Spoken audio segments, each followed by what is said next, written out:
Advocate আলিফ হত্যাসহ ৫টি মামলায় সনাতনী জাগরণ জোটের মুখপাত্র চিন্ময় কৃষ্ণ দাসের জামিন আবেদন নামঞ্জুর করেছেন আদালত।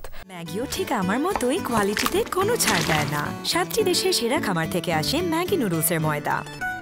মা হিসেবে এটাই আমার জন্য গিফট।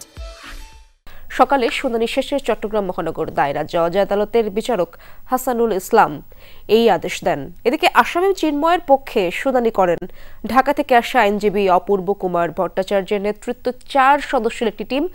তাদের দাবি, রাষ্ট্র সুচিন্তিত কৌশলে নিরপরাধ হওয়া সত্ত্বেও জামিন নামঞ্জুর করেছেন। গত 8 মাস ধরে চিন্ময় কৃষ্ণ দাস লিভার সিরোসিস রোগে ভুগছেন। আদালতকে বিষয়টি অবগত করলেও তা আমলে নেয়নি বলে অভিযোগ করেন আসামি পক্ষের আইনজীবীরা। এদিকে জামিন শুনানিকে কেন্দ্র করে চট্টগ্রাম আদালতে ব্যাপক আইন শৃঙ্খলা রক্ষাকারী বাহিনী মোতায়েন করা হয়।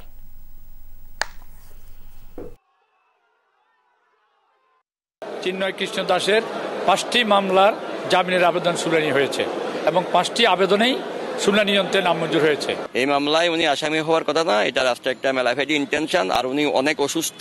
প্রত্যেকটা মামলা নামঞ্জুর করেছে। আজকে 5টা মামলা শুনানি হয়েছে, 5টা মামলায় নামঞ্জুর করেছেন।